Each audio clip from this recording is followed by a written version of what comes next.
The U.S. left Afghanistan in August, but launched a new economic attack on the Afghan people.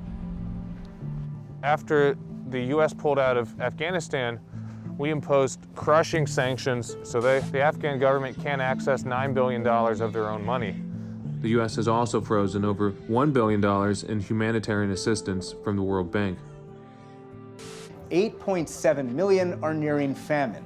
1 million children face acute, severe malnutrition and could starve and die this winter, far more than died in 20 years of war. The sanctions are supposedly designed to harm the Taliban, but have been inflicted on the Afghan people, who face food shortages, fuel price spikes, and an unraveling of society. Congress has the power to lift these sanctions. Congress could do a lot in terms of pushing the Biden administration and freeing up this money that could go directly to the Afghan people. Senator, can I ask you about Afghan sanctions really quickly? I have to go. Okay, maybe when you come back. I'm going to be late for my vote. Thank you. Apologize. Senator Menendez? No, I have a television interview. Senator, Hey. what's the point of these sanctions? We've frozen $9 billion.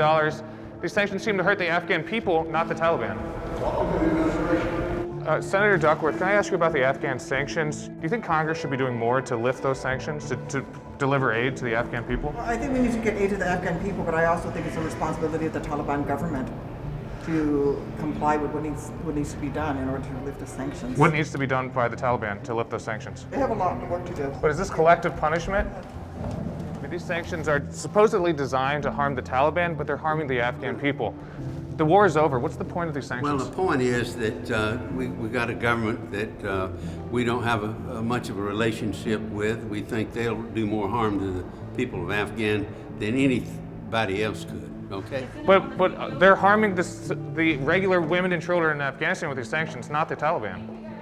Senator, do you have a quick second about Afghan sanctions? The war is over. What's the point of these sanctions? Sanctions are, if they're having misintended purposes, of course that's not good, but thanks for bringing it up and I'll look into it, okay? Thank you, Senator. Have a good day. Senator Kennedy, I want to ask you about Afghan sanctions. There are 3.5 million Afghans who are at the risk of starvation because of sanctions imposed by the U.S. government. I don't have anything for you on that right now. I've got to go vote, okay? Should Congress be taking action on this?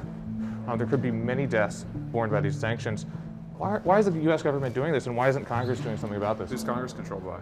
The Democrats. Yeah, the president's party. I mean, you should ask them these questions. But you could force an amendment. No, we can't. I mean, we just had this discussion. We can't force anything on the floor. The Democrats are in total control.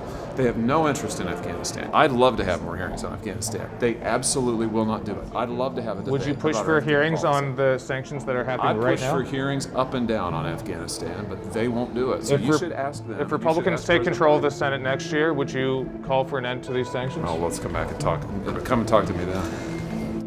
What's the point of these sanctions? Why isn't Congress doing anything to push back against this Biden administration policy? The Taliban is not a government that we should be particularly helpful to, and obviously we want to have and have always had policies that are helpful to struggling families all over the world, and I think we can do that in Afghanistan as well. But the millions that are facing starvation now, should we be doing anything to lift these sanctions?